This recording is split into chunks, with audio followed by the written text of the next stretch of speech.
Hi, good afternoon. I'm here at Politicon with Centers for Progressive Urban Politics. I'm Steve Ballmer. I'm here with Peppy MacDonald.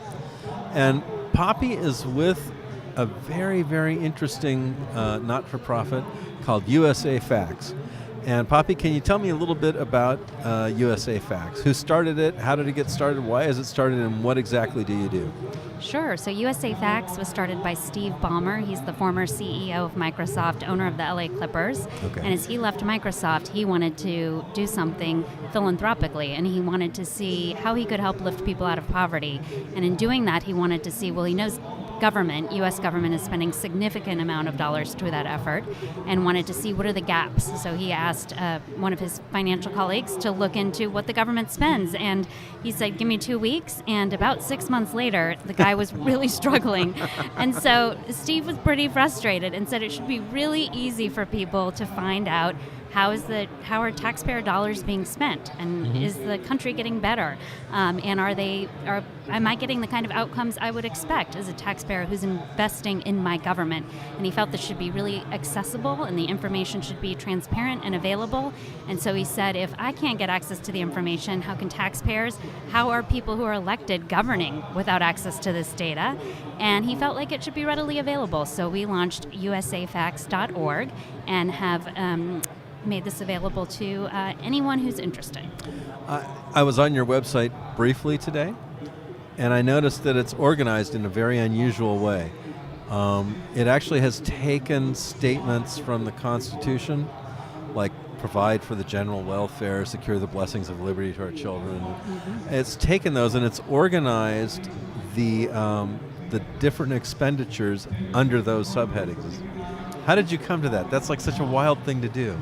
It is, yeah. So we decided to organize it by the preambles of the Constitution. I think part of the way the government organizes their dollars and cents could make sense in some way, so they organize it by different agencies. But if you're just a regular person trying to figure out how is the government serving me, if you're trying to look at, for example, programs to reduce poverty. You've got food stamps, which are sitting inside the FDA. You've got Head Start, which is sitting inside of education. You've got welfare, right? You've got all these different programs, and they're scattered throughout different federal agencies. So if you're just really trying to figure out how is a problem being targeted, you want to be able to go to one place and find it in a sensible, sort of topical subject matter.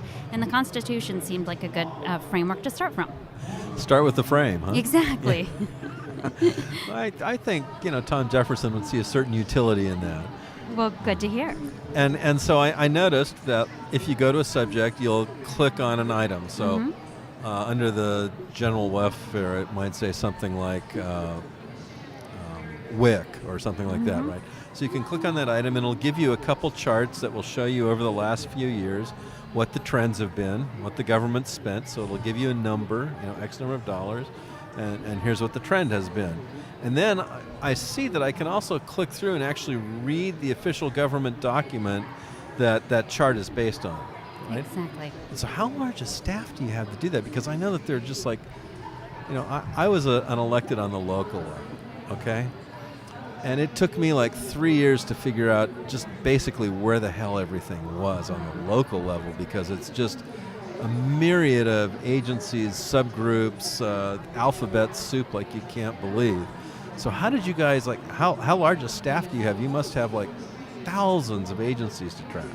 We do. It's a labor of love. So there are thousands of agencies. It is not easy to get data out of the government. Yes, so it is technically publicly available, but in some cases, the IRS is sending us data on CDs, right? And we're having to download that data. So we have a pretty small, lean team, but they work tirelessly to identify what are the sources of the data, how do we get access to that data. Sometimes we can scrape it off their website or download it, but in other cases we're having to do a request, and it's coming to us through the snail mail. So we've got our small team, and then we work with Penn Wharton. Wharton is the business school at University of Pennsylvania, and they've got the Penn Wharton budget model. So they had collected some of this data already. We've expanded their mission and given them some funding to help collect this data for us. So you got some reinforcements there. We do. We got a good team of students and academics who are helping us. And so do you find that across agencies, the accounting is different? How do you account for the accounting being different across agencies when you make your charts? Yeah, that's probably what takes us the longest. So identifying the source, getting the data, but then trying to make it so you're comparing apples to apples.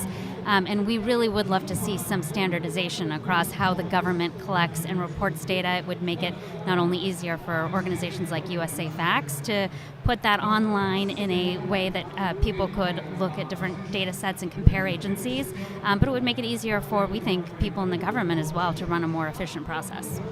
So is this tool available to like anyone? Can any office holder, any citizen just go and look up USAFacts.com and they're right there? USAFacts.org, and .org, it is, but okay. You'll still find us if you put in .com. It'll redirect to us. So USAFacts.org, it is a free service. We also do a 10K and an annual report, which really gives some detail comprehensively in terms of how the government is spending. We can mail you hard copies of those. You can download them. We publish those every April around tax day. And then we do a live shareholders meeting that anyone can call into and ask questions. And Steve Ballmer runs that meeting, and we'll take questions from people via Facebook or Twitter. Wow, okay. And so what is your you said a 10K, what is that? Yeah, so a 10K is reporting that's required by the SEC for corporations. So every corporation above a certain size has to publicly report to their shareholders and make it available. How are they spending their dollars? What are the outcomes they're achieving as a business? And the CEO and CFO have to sign that, attesting that that is accurate and correct. And Steve Ballmer feels like the government should be responsible and beholden to taxpayers to do the same thing.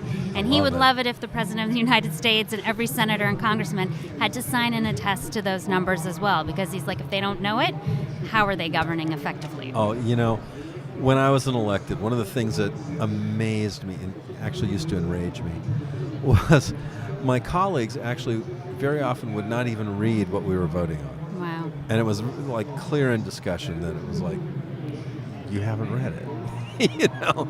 And they were very, very often relying on staff to tell them what it said, tell them what it meant, and they very clearly had not read it. So, and yes, I can imagine the federal budget. How large is the federal budget in terms of how many pages every year? Do you have any idea, roughly? Oh, I don't know how many pages. I know we take in roughly $5.3 trillion and spend roughly 5.7. So something's a little off there, right? But yes, I'm not sure how big it is, but I can only imagine. Yeah, last time I saw one, which was in the 1980s, it was 6 feet long. Oh my gosh. Yeah. So are people really reading that? That is a question, yes. But you can imagine that, right, a CEO of a company wouldn't be familiar with their P&L, right, their profit and loss. So how are they spending their money? What money are they making? So it's hard to imagine that folks running our government aren't just as familiar. Well, but they aren't. And Poppy, thank you. That's like such an awesome service you guys are providing. And once again, how do we get to you? USAFacts.org. Thank you. Thanks for hosting me. Appreciate You're welcome. it. Thank you for Bye-bye. coming.